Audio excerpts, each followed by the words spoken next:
Yeah, I just want to sit in a giant leather chair with a cigar and this and ponder the world's problems. I don't know. You get the sherry, you get the bourbon, you get the smoky touch from the scotch. It's really fun.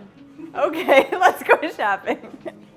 First ingredient for our Felices Los Cuatros is going to be the Etesia Bourbon. This is a killer price point. It's kind of a hidden gem that I absolutely love using because I think that flavor-wise it punches way above its price point and is absolutely delicious in our cocktail. We're going to use this Caribbean dark rum, 10-to-1, made with a blend from kind of all over the Caribbean. It's finished in American white oak, lends a nice little bit of a smokiness, a little bit of spice, and it's beautiful for this cocktail. We are going to use sherry. This specifically is Pedro Ximenez sherry, so it uses that grape from Spain. It is a dessert wine, so it's going to lend a really lovely richness, a nice nuttiness that comes through particularly on the finish of the cocktail, and really it's part of what makes this cocktail.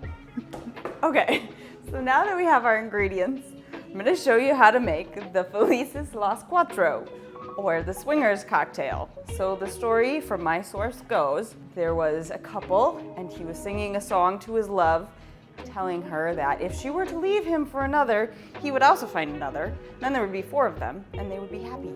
So that's the cocktail we're making today. We're going to start with our shaker, 1 ounce bourbon,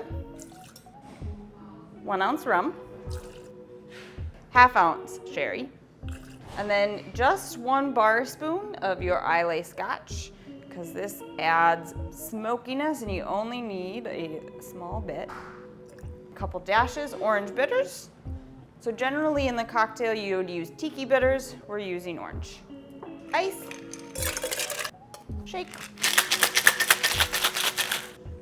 You're gonna pour into a rocks glass with a large cube. Garnish with an orange twist. There we go.